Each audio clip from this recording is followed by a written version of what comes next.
All right. First prop whenever you're ready. All right, just give me 30 seconds. I'll set up my timer and everything just in case.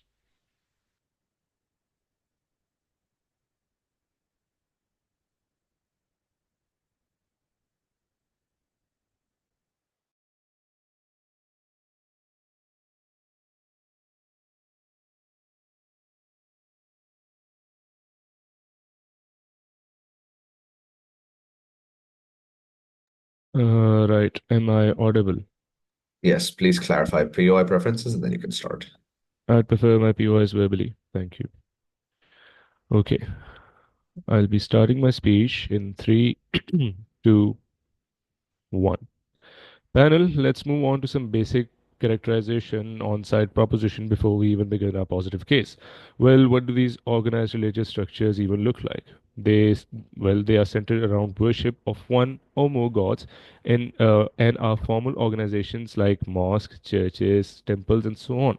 They have separate structures and are led by an organized hierarchy of religious leaders, perhaps. For example, the Pope for Christianity, said mullahs or Maulvis for Islam, and so on. They provide a sense of community and a shared purpose, connecting believers through collective worship and so on. Then, these religions also have extremely large followings, as we know, which are often diverse. Understand that these religions are centuries old, which means that these religions are deeply rooted in old religious values, right? And so, what are the incentives of these organized religions then, as the motion suggests? Well, one, these religions want more people to join their faith as followers. Why is that? Well, because many religions view it as their duty to spread their teachings, right? Believing they offer a path to spiritual truth, guidance, or salvation. Expanding allows them to fulfill what they see as a moral responsibility to share their beliefs and help others find spiritual fulfillment. Clarification.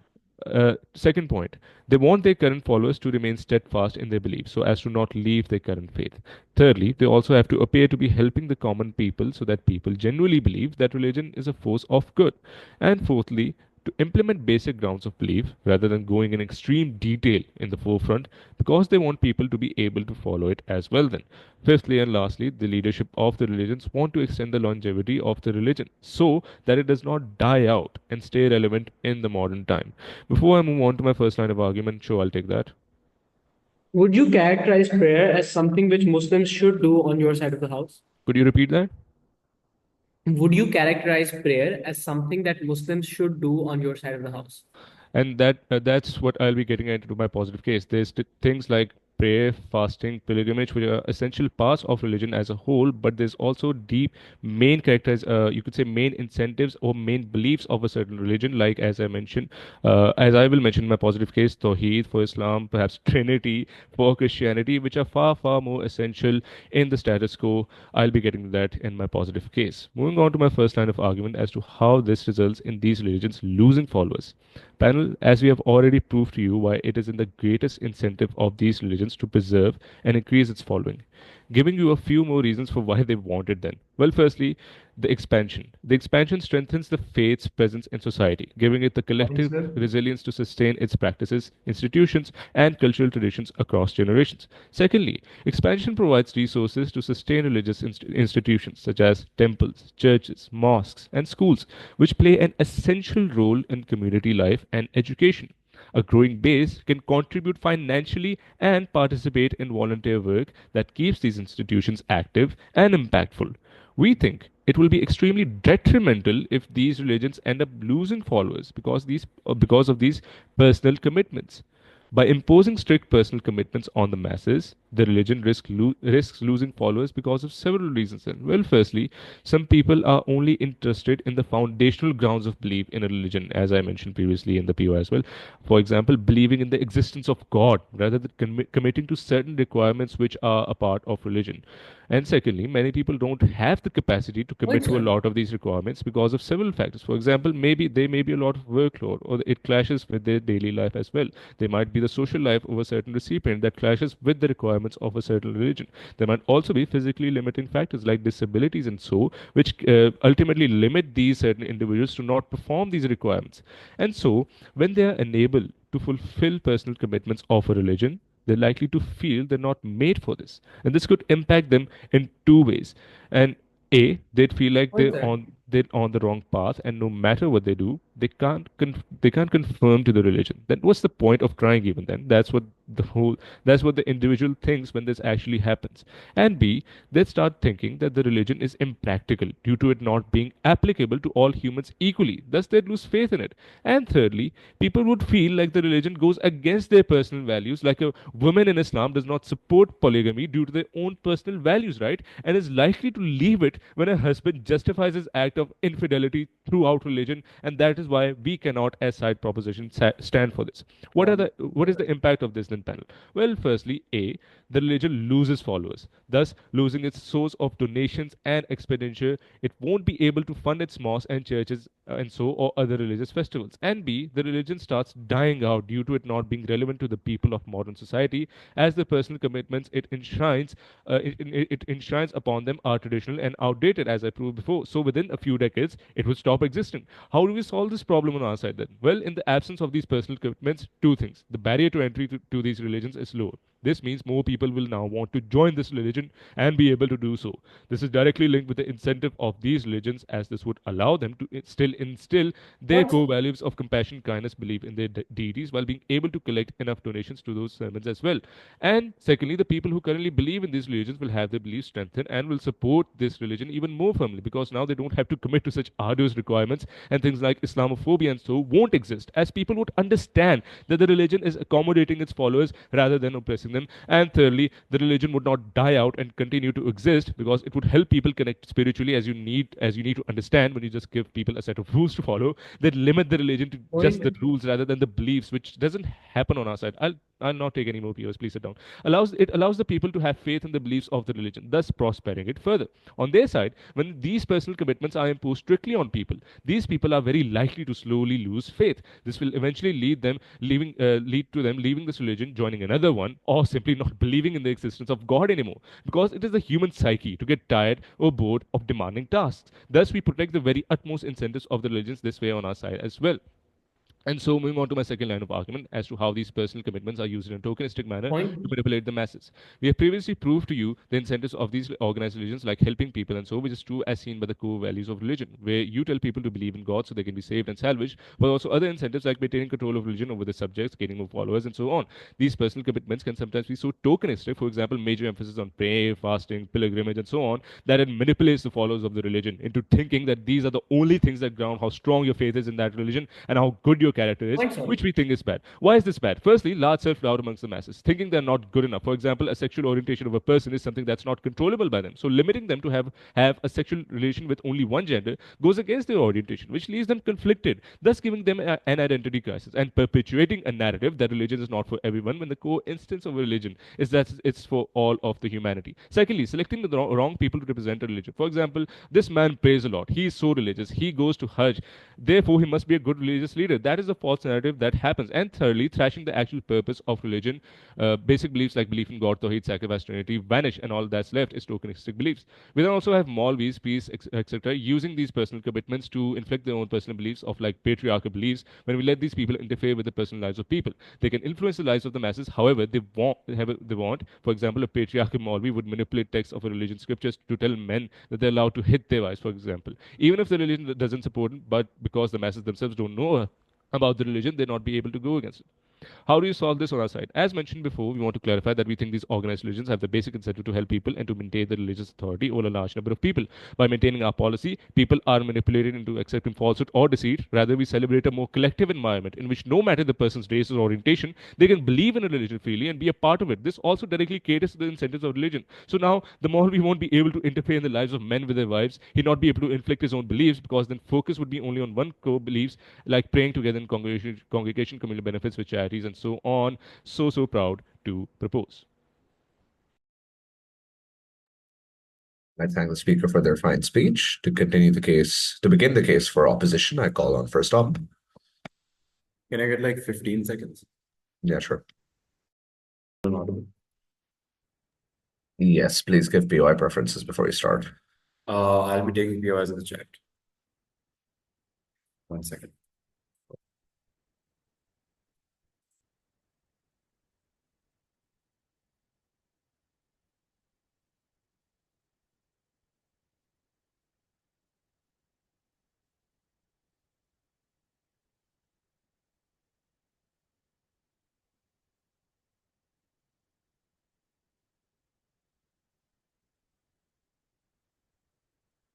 All right. I will be starting my speech in 3, 2, 1. I want to ask proposition just one question. What is the point of religion in the first place? Because by their logic, anyone can do whatever they want in religion, right? So essentially, there's no like exclusivity of religions on their side of the house, anyways, right? Like, what is the exclusivity of joining Islam? You're just gonna do whatever you want. I think like fundamentally you're violating the principles of having like different religions in the first place. The first idea they give you, like, and this is where I want to refute this, where they're like your personal commitments are only like people are only want to do like about they only want to do things that are like general basis or like the core principles of like like religion, etc. Right? I think your core principles of religion, etc. are what these things are, right? So for example, like praying, for example, is one of the core principles of like a religion. So if you're following those like core principles or like just like the basis of like Islam, for example, you will automatically have to do these strict things like praying, like fasting, because you understand that these are things that are considered like farz, for example. So for you to even be considered as a Muslim, you have to do all of these things, right? But then I think like they also tell you that some people just want to believe in God. I don't think that is necessarily exclusive to like religion specifically, because people can also believe in God without having to follow a specific religion, right? So when you're talking about religious people, you are actively talking about people who have to believe in these concepts, right? But then see, what is the point of believing in these concepts in the first place if you're not applying these in the first place? So, for example, if you believe in the concept of Tawheed, for example, you do so because of the fact that you also want to practice those things in the first place, right? But then, like moving on to my own line of argument, which also like directly engages with their ideas, right? The few ideas I'll give you. First of all, something like basic characterization, because they don't do that for you. What does like strict religion recruitment actually like strict religion like principles really look like? We think three things. Number one, they stem from like religious texts, right? So like books, for example, Quran, like the Bible, right? But then number two, they explicitly state these principles and explicitly emphasize them in their like like core principles in general. Secondly, we think they also like care about like duties in personal life, right? So you talk about like duties in personal life, for example, the 5 pillars of Islam. So like praying, fasting, visiting mosques for Friday prayers, for example, right? But then thirdly, we also think there are exceptions. So if you're sick or if you're traveling, for example, you do get that sort of like exemption. So you have emphasis, but it's not necessarily absolute, right? So it like changes from condition to condition, right? But then secondly, what is the interest of like this organized religion looks like? We think four things. Number one, we think like staying true to the religious texts. Number two, obtaining quantitatively, like qualitatively loyal and devoted followers. And number three, having more support in terms of number. We think numbers, however, is like less significant because these are organized religions. We think in the status quo, organized religions already have like billions and billions of followers. Two life arguments and in my speech. Number one, by not emphasizing on strict personal requirements, you essentially like are like going against the purpose or the true purpose of religion in the first place. What does recruitment mean to religion in the first place? I think three things. Number one, it is the cornerstone of your like religion in the first place, right? So like you understand that things like praying, for example, is something that is an obligation in Islam, right? It's something first. It is essentially like a criteria of you being Muslim in the first place, right? Like going to churches, for example, is something that is necessarily important and something that you have to do in order to be like a Christian, for example. Secondly, we think you have like emphasis is also considered very important because you have people like prophets, for example, who emphasize this, or like religious texts, for example, who emphasize this, right? Therefore, that's also considered really important. But then thirdly, we think religious organizations have also invested a lot to sustain these rules and sustain these like criteria, for example, right? So for example, building mosques for these people or having like synagogue of Jews, for example, and churches for people to practice these requirements in the first place. Hence, this is something that has actively mattered to these individuals in the very first place, right? But then why is like emphasizing not emphasizing unjust? We think because you lose out on the true message of religion, right? That you've like consistently emphasized. If you don't emphasize it, then we think two things are likely to happen. Number one, you dilute the actual message of religion. But number two, you're passing value judgments. That is something that's not important to the religion in the first place, right? Why is this important then? We think number one, these religious leaders have invested a lot of time, right? So like being scholars, like having a PhD, for example, it is something that is a very big part of their life. They consider the text, for example, as a word of God. We think at that point in time, you're violating these word of God, right? You go against the very message that you were supposed to spread. Hence, it is not something that these religious scholars want to do in the first place. We think number one, independent of support, we think staying true to religion matters to you more, right? Because that's something that's always consistently mattered to you, and that is why you've devoted a lot of time in the first place. But then number two, you also have practical consequences of not showing these messages. So two things. Number one, this looks like calling out people calling you out, right? So internally and externally. For example, because of the fact that they're like, oh, look, you're contradicting the very core principles, that this is something that is written in your text, but you're allowing people to be lenient about it, right? So, for example, you're saying that it's okay for you to not like consistently go to church, even though your text says it's not okay, right? Even though your text says it's something that's important. But then B, we think you also have loyal supporters, right? Loyal supporters are likely to be disenfranchised. These are people who care a lot about these principles because they've constantly like followed these criteria and have constantly like followed these like rules in the first place, right? So when you like don't emphasize on these rules, they feel like they're not part of the religion anymore and they feel disenfranchised. Second line of argument then, but before that, I'll take a POI. Quick, When on please. when on our side of the house, we are not obligating people to pray, but giving them a choice. If they want to practice the religion, if they want to practice Tawheed and pray, they can do that. How is it not allowing that? That's the fundamental problem, right? If they want to have a choice, they can literally just opt out of the religion in the first place. These are core principles, these are core premises of the religion. You understand those premises, which is why you opt into that religion in the first place. But then my second line of argument, how you have galvanization of support on our side of the house for these religions. What does underemphasis then look like on their side?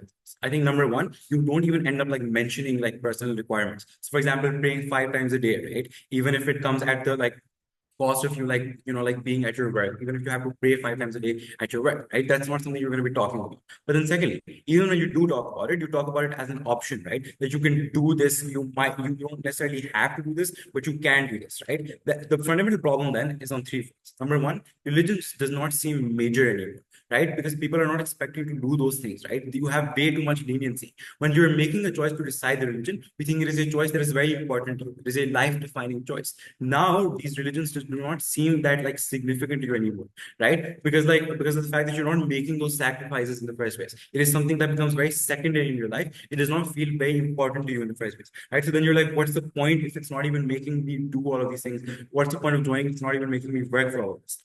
But then secondly, do you think underemphasis leads to you like having a community also being less, right? Because other people, for example, stop coming to mosque, for example, because it's not something that's mandatory for them. So you're also less likely to join these religions because the fact that it seems something very minor, that you see, like you don't actively see people like going and practicing these things in the first place, right? But then thirdly, we think even when people join, religion is like just something that becomes a very secondary part of your life. Because understanding the status quo, people already have very busy lives. So people are less likely to take that choice because of the fact that it's not a active burden that you're putting onto them to do, right? And like it's not actively you're asking them to do this. Hence, people are far likely to have that sort of perspective in the first place. There are two problems. Number one, your perceived strength is being lost, right? You have less perceived strength because you have less people going to mosque, for example. You have less people showing that those practices in the first place. But then secondly, you have no form of communication because of the fact that like we think religions oftentimes like operate on connection, right? Where you come up and like you talk about your religious experiences, for example, and you talk about like you share those experiences, right? You don't even have that because of the fact that people are not coming like to that in the first place. The reason why our side is better then is because of the fact that you already have evidence of support in the status quo. Jewish like support, for example, it's like reaching to billions, right? Islam is constantly growing. You think these are active examples of religions who follow this rule in the first place, right? Why does this work then? Because you're able to show the current value of the religion, that you're able to like link that this is a responsibility you have, and then fulfilling this responsibility leads you to all these like benefits. For all those reasons, for being the side that actually gives you the right characterization of religions, very proud of those. Can I have 30 seconds? Yeah, that's fine.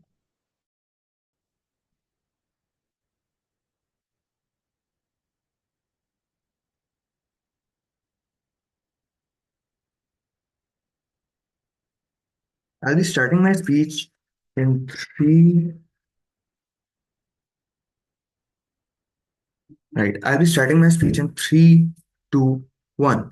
Right. So I think side opposition is really doing an extremely unfair job of characterizing this debate in the first place, right? Because they come up here and they tell us that the interest of these religions, they rather lie to staying true to the text and having loyal believers rather than having a more numerically large number of believers, right? We think that is simply wrong. Why is that? Because numbers are more important for these religions right now, because of the reason that if these religions do not have a large following, these religions will simply become obsolete, right? Secondly, I'll just take down their arguments one by one, moving to their first argument, which was about how these religions, you have to follow these certain commandments in order to become a part of this religion. Otherwise, you will not be a part of this religion, and not emphasizing these is unjust because this religion's message is not forwarded.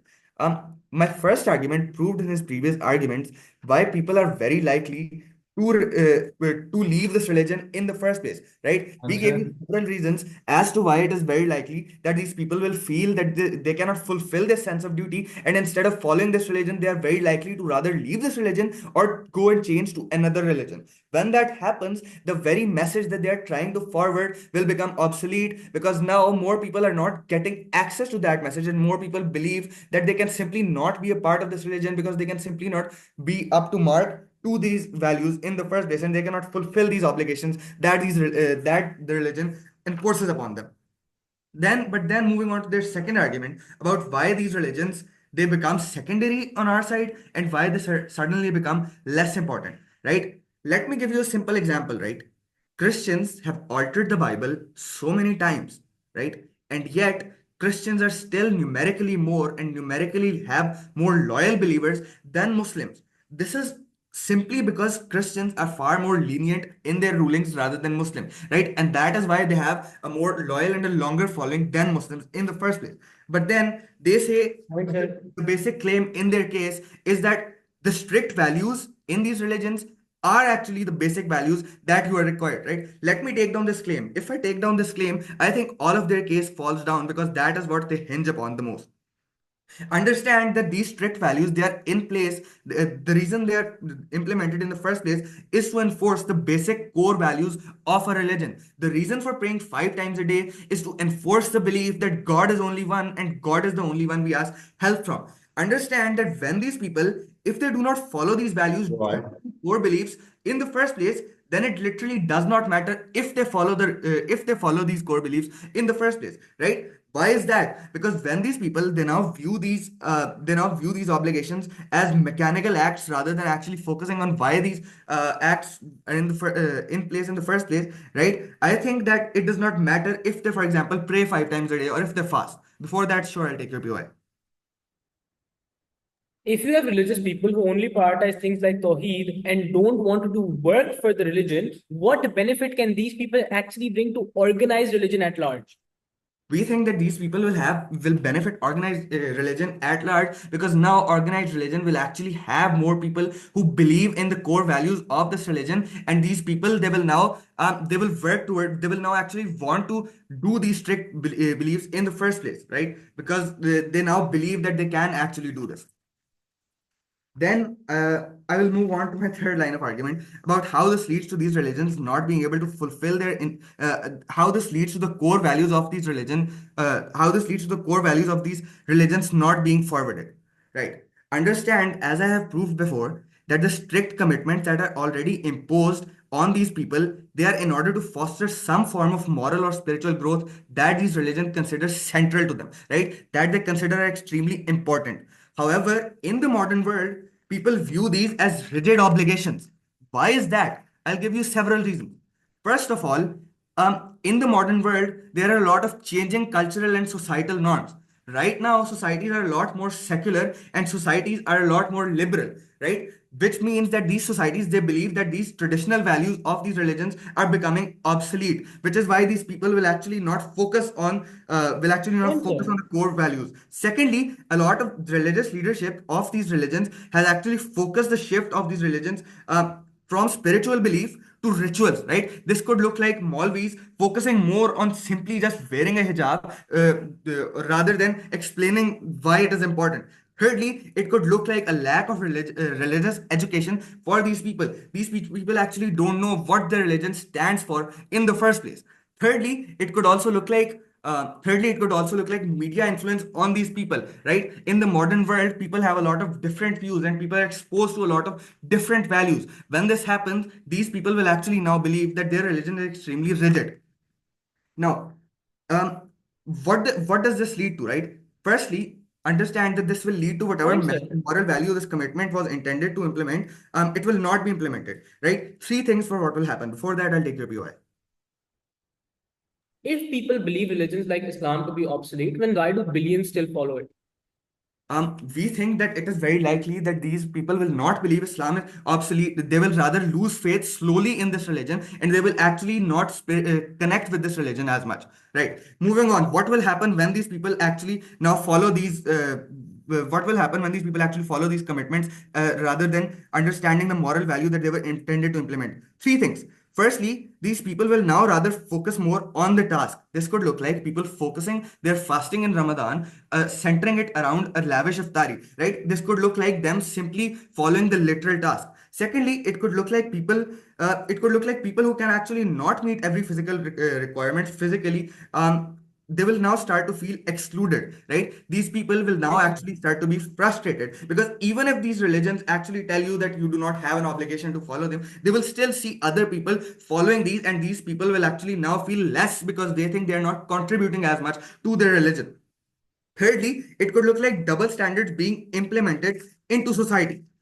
For example, this could look like unequal enforcement of laws due to bad traditional beliefs, like, for example, misogynistic values. This could look like women being scrutinized more, or, for example, men not being held accountable for having extramarital affairs as much as women. Now, why is this extremely bad for this religion?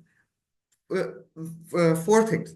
Firstly, this creates a paradox where people now follow these impositions simply because of obligation, rather than due to the core moral values for why these obligations were implemented in the first place, right? What does this lead to? Understand that the purpose of these religions in the first place is to push forward certain morals that they believe are utmost. When these morals are lost or forgotten, the very purpose behind these religions is defeated, as this religion now becomes a hollow shell. People will now actually not feel a deep connection with the religion, as they will now view these obligations as simple mechanical tasks rather than following the core values. Thank you.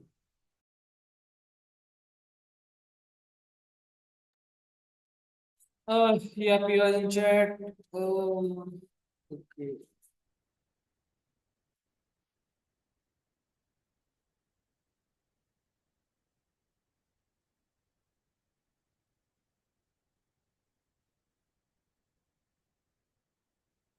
Just give me a second.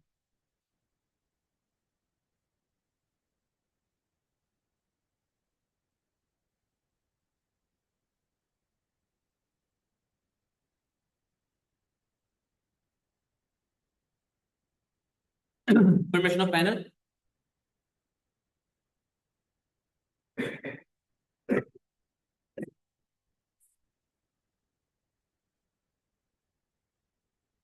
What is to be part of a religion? If you're not praying, if you're not working for the religion, if all you're doing is sitting at your home and having this arbitrary belief in Tawheed, and if anyone can be part of that religion, regardless of whatever they do and regardless of their moral values, then what is the point of that religion at large? And the broader question here, which proposition fails to answer, is what is the point of people in that religion who are sitting at home, who just have that belief and nothing beyond? Because this debate is about the interest of organized religion. They don't show to us how number of people who are not doing anything for the religion meets that criteria and is in their interest, especially because you never tell people on their side of the house that they should donate or they have to donate, because you don't tell people about personal responsibilities in the first place. So they never think it is important of their spiritual and religious journey to donate. They never think that they have to go to mosque. They never want to do these things because it is not displayed as being part of that religion in the first place. So I just don't think they access any benefit for religion. One clarification very quickly. I think there are obvious exceptions in this kind of instance. So for example, if you're sick or if you're traveling, these are people who are excused from these kinds of things. I don't think people are going to necessarily feel excluded either. Why? Because the religious texts actively tell you that you can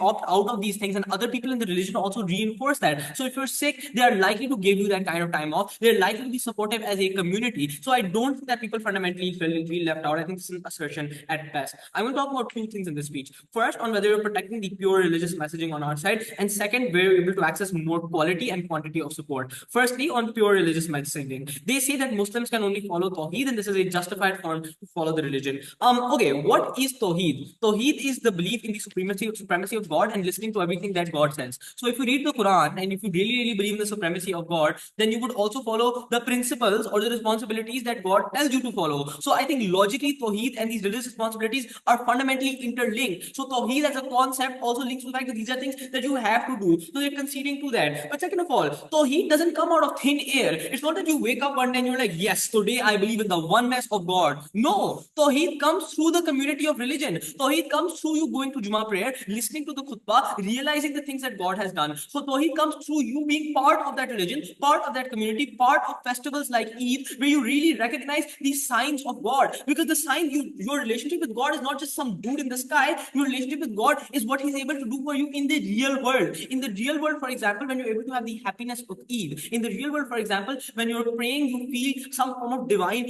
semblance in that prayer, or you feel like you're talking to someone else. And that is the kind of feeling and emotion that truly makes people feel like they have a connection with God. So I would argue that they've argued the reverse. It's not that Tawheed leads to these responsibilities, it's that these responsibilities lead to Tawheed. And then their premise here is that, oh, you hate these obligations. But I don't think this is true. Why so? Because these obligations are not taught in the way like a normal course book is taught. No, these obligations are taught often in khutbahs. These obligations are taught often in conversations that you have with imams. So when you go to these people, when you go and execute these kinds of religious actions, you're likely to talk to more people. You're likely to talk to the people who are there praying in that community. So I think the way in which you learn it is very organic, so people are likely to care. Lastly, I also don't think that they're like they also explain these kinds of obligations in the first place, right? So they say that, oh, people are just likely to say that, oh, you should wear a hijab and not explain it at all. But I don't think that's fundamentally likely, because I think even these religious leaders have an incentive to not seem like heretics. So if they're saying something like that, they are more likely to back it up. So I don't necessarily see how this is a harm either. So I think all these come from religious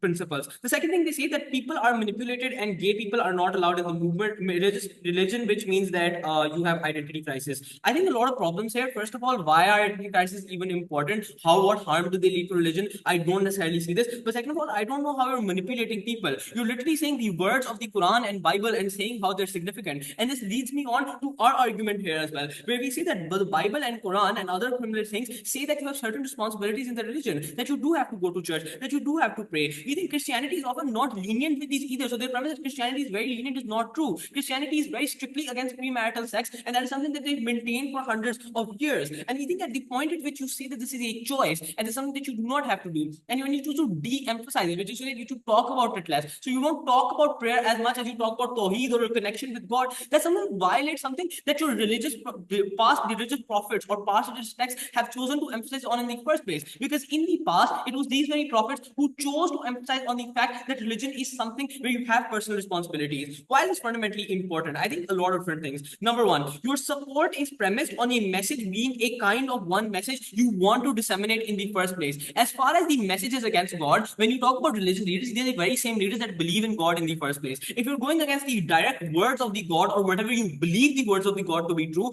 then you're betraying that God, and we think something that is against the incentive of organized religion, independent of support. Second of all, you already have support. They needed to show how support was something which was something that was in a shortage. I don't think they've done this. Third of all, your loyal supporters will also leave you. Why? Two reasons. Number one, they no longer see the importance of that religion. So they no longer see what is the value of being a Muslim in the first place if every other person can be it. And also they think you're going back on your word. Because when you don't emphasize things like prayer or zakat, which is very important to these loyal supporters' lives, they think that there's something that you're not deprioritizing. They think you're betraying them, so they're more likely to leave you. Important here, these are the people who donate the most. These are the people who are most part of your perceived strength. Because religious population is not just a number. Religious population is the amount of people who come to your mosque, the amount of people who come to your church, the amount of people who are openly Christians or Muslims. That is the value that you necessarily bring to you. You don't have people on their side house that do that. Secondly, on where you're able to access more support, they see you have a barrier to entry, and this is something that is necessarily accommodating. I think the broader question here is, do people really want to have agency within religion? I say no for four reasons. Number one, people want to see the value.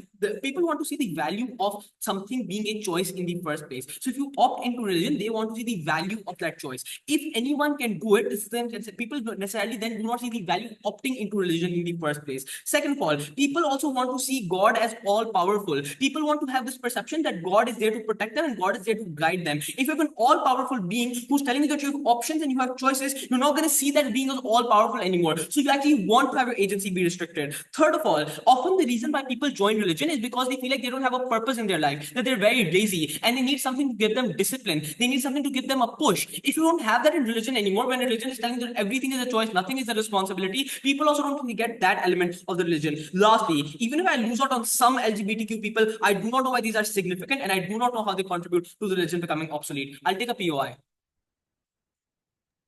Right. Okay. So, When Do you people think literally train nafils and give sadaqah obligations, and they are literally more in number, sadaqah is more in number than zakat, which is an obligation. I do not understand why people would not have an incentive for Here's the thing, those people who are more in number don't end up paying zakat on your side of the house, because you never tell them it's important, you never tell them it's a responsibility, because people need a push to do these kinds of things, often because they are lazy, often because this is something that's not very important to them. Last thing they say here is that people are scared of obligations. I don't think that's true. Why? Because you oppose these obligations as something which are very easy. So if the zakat is very little, that praying only takes 1 hour a day. So I don't think that people necessarily get scared of these obligations or feel that they cannot do it because it is portrayed as easy. Lastly, I also think it gives you purpose beyond yourself. So you still think that feel like you're doing something as long as you have that. What then happens on either side? This is the last comparative. On their side of the house, religion becomes secondary to your life. So you never get that kind of community because you never get up going to prayer. So these values of Tawheed they want to develop never actually properly develop, which means you don't have a lot of support and you also don't have loyal support because joining the religion is not seen as valuable. On our side of the house, the final comparative, and this is what I leave you with, is this. People start caring about religion a lot more because now that they're in the mosque, now that they're talking to people, that is when they feel like they can actually develop these religious principles. That is when your connection with God is actually something which can develop through tangible, real things, and that is why you should oppose.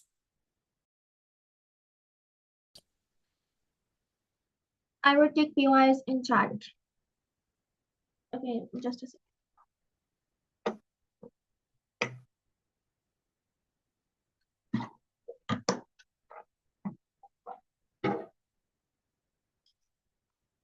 I'll be starting my speech in 3, 2, 1. Before moving on to my issues, I would like to point out like 2 major things in this debate. First of all, the answer they gave to our POI was not exactly satisfying. I'll tell you why. Because first of all, when I asked you that people still pray nafal and people still give sadaqah, and sadaqah is something which is given more, even more than zakat, and sadaqah is not an obligation, why would people still not donate? They did not give us any answer. Their response to this was, oh, people would still not give zakat. I don't understand why giving zakat is then even important when sadaqah is like numerically more, sadaqah is literally more than zakat, and people still do it regardless of like being obligation or not. Secondly, when they said, oh, Islam has like so many followers, people are still not doing all of that. So why is it the people will still lose followers? You need to understand, first of all, that the people, the followers Islam has, do you still believe that those, do you believe that all of those people are literally following the strict obligations? When we already told you in our case that, people like in today's world as well, literally find ways to like escape those obligations. You see 700 people living in an area, but only 200 people going to mosque because people feel like, it's too much of their time. And even if people don't feel like, secondly, they don't have like, people are usually busy in their work, etc. And when they don't go to the mosque because they simply can't because they're not capable of it, they feel bad about it. They feel like, they're not able to do it. And thirdly, LGBTQ people are important in this debate because those people are still followers of this religion.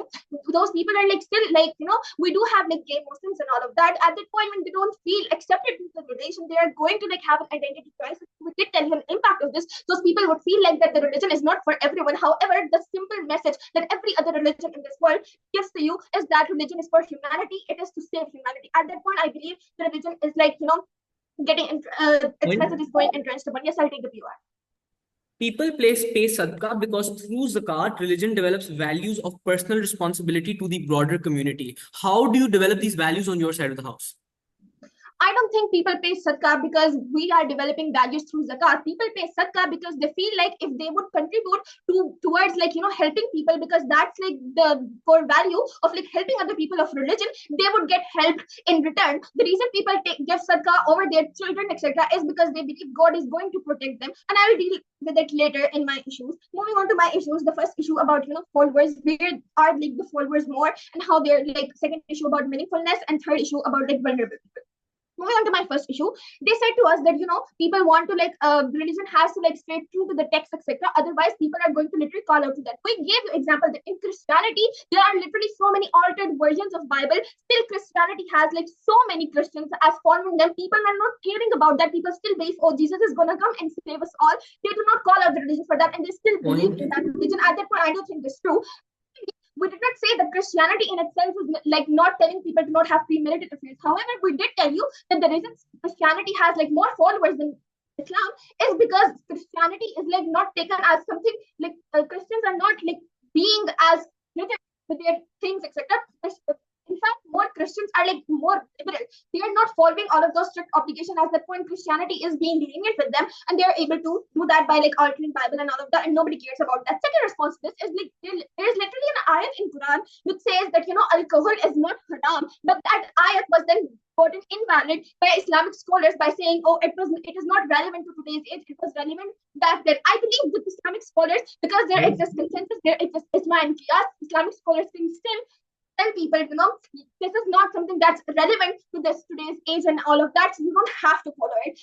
There's also like people are not going to like leave that. But secondly, their idea about loyal supporters are still going to exist. All of that. Let me tell you what kind of loyal supporters are going to exist. When there is like rigid all of these, the people who are like businessmen who are doing like a lot of social work and all of that, they are so busy in their lives they would not be able to fulfill these obligations, and in return are going to leave like all of that. But loyal supporters, what kind of loyal supporters are going to exist? Those people are going to be more poor, because it is the poor who would still believe in God regardless of all of the things they have to do, because they feel like God is their only protector. Only God is going to be able to save them, because that is their only hope. And those people would not be able to fund these religions. Those people are not going to be able to help this at all. So I don't believe that having less but loyal supporters is going to be more important for these people. And then they say, there is going to be no connection. People are not going to come to mosque. I have already dealt with that with like my example. But other than that, I would also like to tell you, people still pray nafal despite having like obligatory prayers, because people feel like they need to have a talk with God, because they believe in God. Tawheed is the one that leads people to pray, because they believe God is one, God is all powerful by their own logic. And I deal with that as well.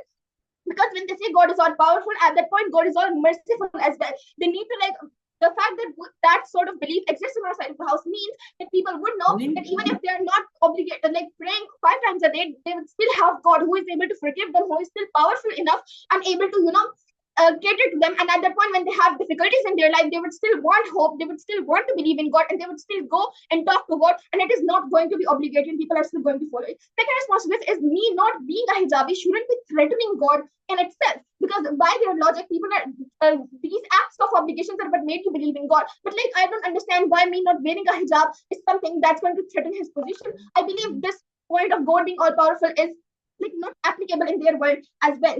And secondly, they said that it's not as rigid because people who are sick, they're not told to pray. But in fact, think about it, in Islam, it says that when you are not able to pray while sitting, you have to like, even if you are sick, you have to lay down and pray. That is literally that rigidity that exists in their side of the world. And I don't believe people are going to be able to follow that. These things are not easy to follow, and people would not do that. But like, second issue about like meaningfulness, where are going to be more meaningful acts? So at this point, when you are giving people like, strengthening their belief in God, being like, God is all powerful and all of that, people are still going to be talking to God, and people are still going to, do dua, etc. They're still going to want to talk to that. And at that point, I believe when they have like a more spiritual connection, because we told you in our case that when you literally set down the religion as set of rules for people to follow, then the religion is literally limited to those rules. Sure, some people would know the reason behind those rules, but most of the rural people, most of the illiterate people, they're not going to even want to know that, because their lives are so difficult. They would just be like, I have to follow them, and religion would be fulfilled without actually believing in the core principle. At that point, I believe literally the meaningfulness of the act of worship is not existing on their side of the house, and I believe we are catering to it more. But then thirdly, about like, there is still sunnah existing. Sure, obligations not exist, and people in today's world as well still believe in sunnah. They still believe that if they follow the path that was made by Prophet Muhammad, it's like they would still be able to, get into Jannah. That was not some sort of obligation, because they believe if they leave it, they would not be like, sinned, but still they believe that it is something that is like important to them. It is because they believe in the core principle of religion, they are still able to follow it. And at that point, I believe if they don't pray 5 times a day, that is still fine, as long as they're praying once in a day, because they're still believing in that religion, and that belief is like more meaningful. Issue about vulnerable people. They did not cater to our like argument about Maulvis, etc., the people in power manipulating the masses by interfering in this life. On our side of the house, when these Maulvis are not able to like tell people what they are supposed to be in their lives, those patriarchal beliefs are not going to exist on their side of the house, and men are not going to be able to justify their infidelity. Men are not going to be able to justify hitting their wives by being like, oh, it's allowed in religion. They're not going to be able to do that, because such sort of narratives are not going to exist. And at that point, I believe women are going to be more protected on our side of the house and are going to feel like religion is for them as well. And they're going to believe more in the religion. And at that point, I believe this is an incentive of the religion to help our humanity. And that is being more fulfilled. And about, like, lastly, about LGBTQ people. You told me that these people are still part of the religion and they still want to believe in that. At that point, when you're literally contradicting them, being like, this is not your sexual orientation, is literally against this now. At that point, they would not want to believe in it and they would leave the religion. And that is how religious followers die. And later on, when more modern perspectives come, religion would die out and it could not survive. At that point, when we cater to all interests of the religion, I believe we win this debate. Thank the speaker for their fine speech. Third up whenever you're ready. I'll need 2 minutes. I just have to rush to the washroom.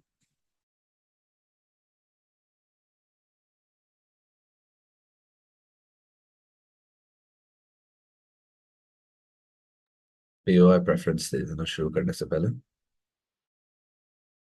POI is in the chat.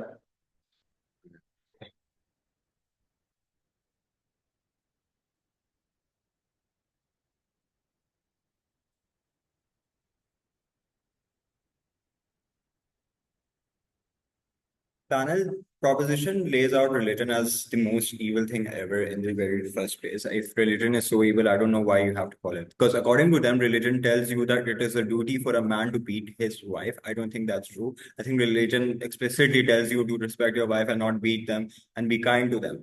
Individuals acting in deviant ways is not religion's responsibility to protect them and be liable for them. Right. Also, let's just like refocus this debate. This debate isn't about individuals and their catharsis, etc. This debate is primarily about the interests of religious institutions where they are better off. Right? Then the metric for this debate is where the purpose of the religion at large is fulfilled. What is then the purpose of religion? To give out their message. Insofar, even if they by our prove that they have more following, if it comes at the price of compromising at the message, I'm not fine with that, because you don't fulfill the primary burden of spreading the true essence of that message, and that's not good. So, right? Two clashes in this debate. Firstly, on the essence of religion, and secondly, where following is better off. Following is better off. On to the moral clash of essence of religion. They say two things: that if religion is against your own belief, it is principally unjustified. Consequently, religions should be more accommodating, etc. I don't think that's true, because essentially, if a religion's practices and ideas are against your personal belief, then you disagree with the religion. Then the religion doesn't have to disagree and like change its entire course and entire history for you and doing in order to accommodate. You could just opt out of a religion and maybe go to another religion that does actually believe in your personal beliefs, or personal beliefs, or become an atheist, make your own religion. I don't care. Religious institutions don't have the burden to compromise on their principles, etc. Right? But also, like, right. So, like, secondly, but as an individual, this is what the religions and faith is all about. That you might have like your own desires and your own personal instincts, etc. Religion's value and faith's value is relies upon that sacrifice. Right? You have to choose between, etc. So, if you're a homosexual man, you have to let go of that homosexuality and your desires in order to be a good Muslim. These are actual sacrifices that make attached value to you or your following in the very first. Right? But then why can't religions compromise on their religious texts and ordinances, or like texts given through these religions? Because these are the foundations of the religion in the very first place, right? So insofar Islam like lets go of Hadith and Quran, etc., there's no point in having that religion, because that's what the religion is based upon, right? But secondly, I could drive an even far much greater impact out of it. I could say that it undermines the value of God, because there's no value attached to the religion or the God, because you could just don't obey his order and there's going to be no repercussions. The religious institutions are not going to hold you accountable at all. So there's no point of following that religion where their value of God, the sanctity, or like Tawheed, has no value, right? Second, they say that, oh, religion needs to be accommodating, right?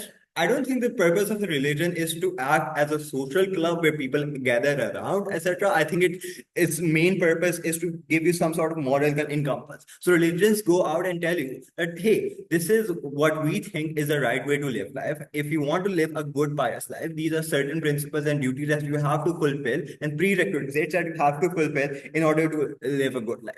If you agree with us, join our religion. If you don't, don't join a religion. That's literally it, right? But secondly, where purpose and catharsis. Religions act as individuals, for individuals to have some sort of purpose in their life, where they have to make sacrifices, where they have to be discipline, etc. Sacrifice is then much more important, because that's the entire purpose of religion, of you to letting go of your desires, right? But thirdly, something that they completely disengage with, something that Daniel brought about, that it is morally criminal for people who actually follow the principles of the religion and fulfill these duties. Because insofar that you say that a person who doesn't fulfill the duty is pretty much the same amount of a good Muslim as a person who prays 5 times a day, fulfill all duties. It is morally criminal for loyal supporters who have made sacrifices all through their life for the religion. But before I move on to the practical argument, sure, I'll take that point. One, Okay, two. okay. So do you think that the main incentive of these organized religions is whether their subjects to ensure whether their subjects are sinful or not? Yeah, I think yes, that's the main incentive of any religion, to have give you a moral compass and give out any sort of message. I don't think they care about getting more followers, etc. That's literally my next class. If you were listening to me, where following of a religion is better. They say that you have more following, because it's more convenient, and consequently you have more donations, and you have more mosques, etc. And you expand the religion. That's the entire mechanism for that. First, right? Why do you even need more following? You are an organized religion. You have 2 billion followers in the status quo. You don't need to expand much further. You already have a great following, right? But no, I don't think you're likely to expand in the very first place as well, because you're a religion who compromises on the fundamentals principle it sets its premises upon. So you don't have a foundation in the very first place. Where do we see this happening? Where people are likely descending from religion? I think in the recent status quo, people there's a huge number of people who have moved from Christianity to Islam, because they recognize that Christianity, it doesn't uphold their principles as much as Islam does. Islam provides them with much more principles, discipline, and duty, right? But thirdly, I think there are going to be much more clashes within religions when you don't allow loyal followers to have that catharsis, and where people have different opinions about their own duties, etc. That divides a religion into more. That's fundamentally much more problematic for the religious institution, what the debate is about, right? But on to donations. They say that donations are likely to happen. Why are donations likely to happen? I don't know. Because if you're a person who doesn't think donations are mandatory and it's something that's optional and you can do out of your heart, I don't know why it's likely to do. They said donations happen because people like to help people. Why do they like to help people? I think religion is the only avenue where it puts on responsibility on individuals to communicate and contribute to the community at large.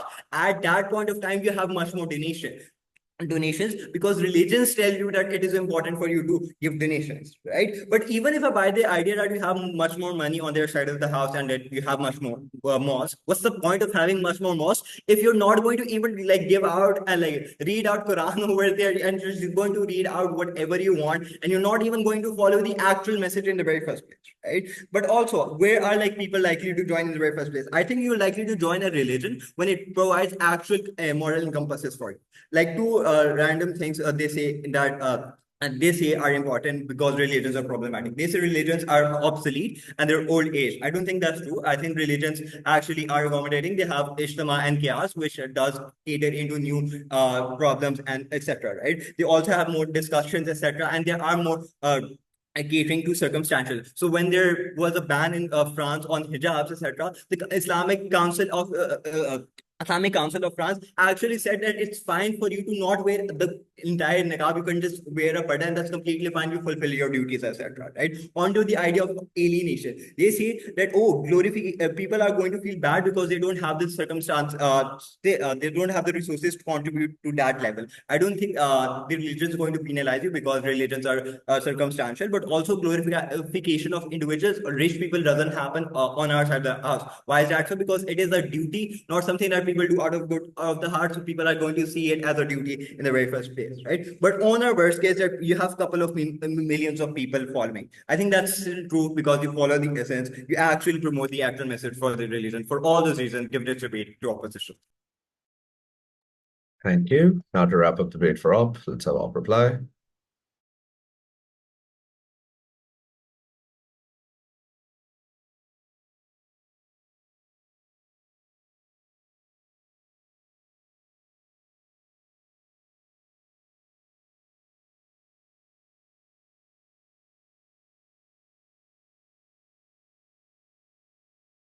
Am I both visible and audible? Yes.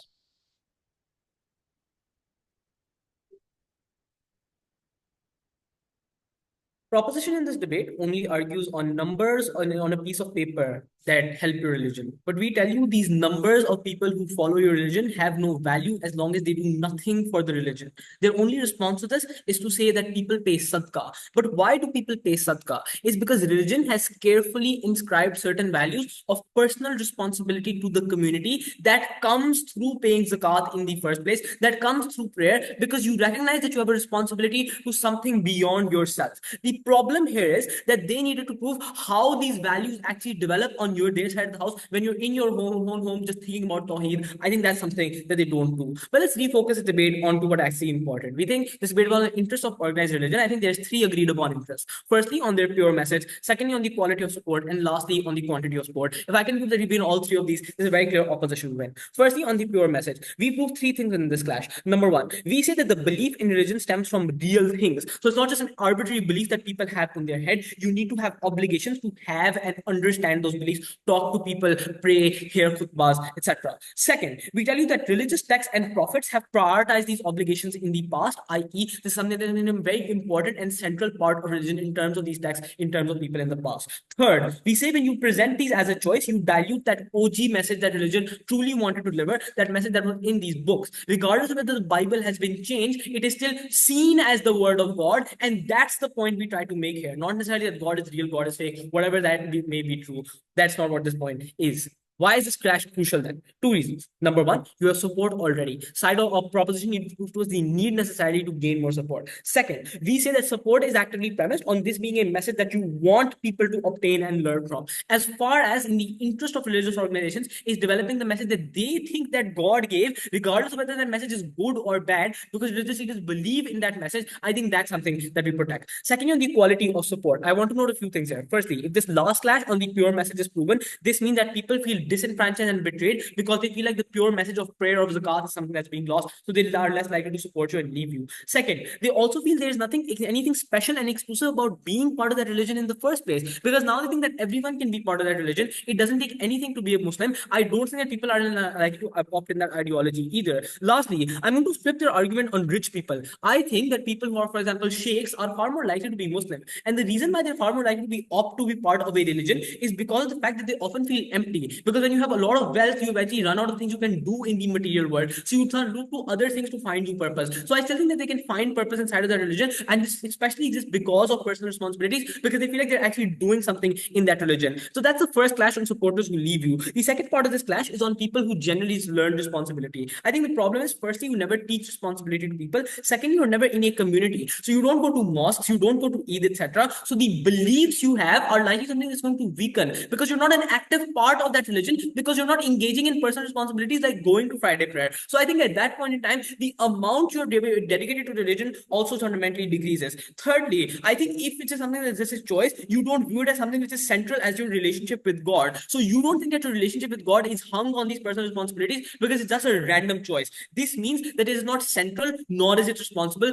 Both are things that exist on our side of the house. On our side of the house, these are something that are very central, and you think your responsibility to do it. Lastly, on the quantity of support, we say a few things here. Number one, we say you don't want to follow a religion that seems so insignificant, because this is a big life decision you're making. If you think that they don't even have any responsibilities, this seems arbitrary and weak. Second, we say people join because they are lazy, because they want discipline in life. If there is literally no discipline here, I don't think they join the religion. Thirdly, people join because they want to they perceive God as an all-powerful being who would not give them options. Sure, God can be all merciful, but this doesn't refute this argument. Giving choices is not mercy. Mercy is forgiving you if you forgot to pray, not that you didn't pray your whole life because you didn't want to. So this argument on mercy doesn't engage with the idea that people want to perceive God as an all-powerful actor who's guiding them and telling them what to do. The essential link that side proposition miss is how you having a tawheed actually contributes to action. As far as they don't prove that link, vote opposition. Thank you. Finally, to wrap up the debate for proposition and as a whole, let's have prop reply. Right. 15 seconds, please. Setting up my timer. And so,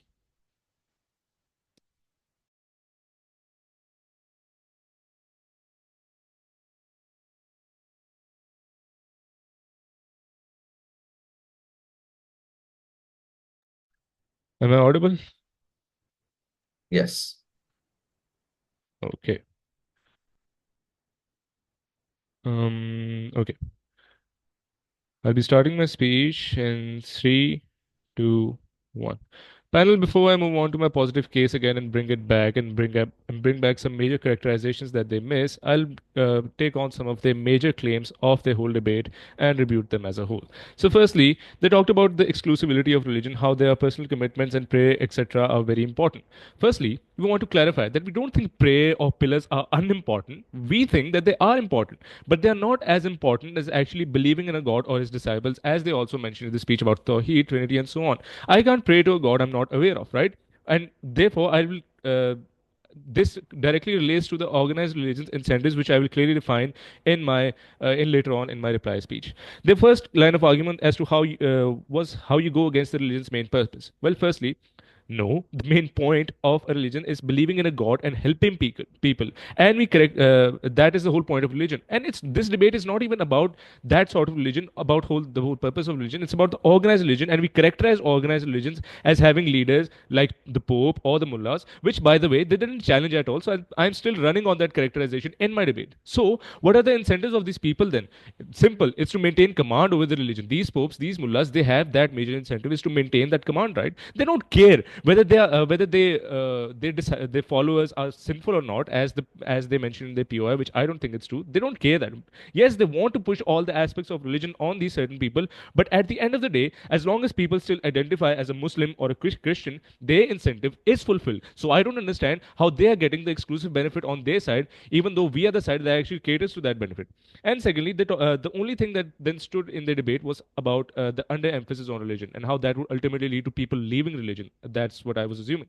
I'm not sure how that would affect the underemphasis, how that would affect the religions as a whole. So they said two things. Firstly, they talked about less perceived strength. Secondly, they talked about less connection. And so I'm assuming that this would lead to these people to leave religion, right? Well, firstly, this doesn't happen. Why? Strength won't be less. The only reason why people leave religions as a whole or become apostates is they can't keep up with such tokenistic ways of worship, right? This would happen more on their side. People would much rather follow a religion, a religion where there's a minimal tokenistic acts, not the opposite. That we can see this in the real world. And so therefore, the incentive of the organized religions is not destroyed on our side. Their claim doesn't stand over here as well.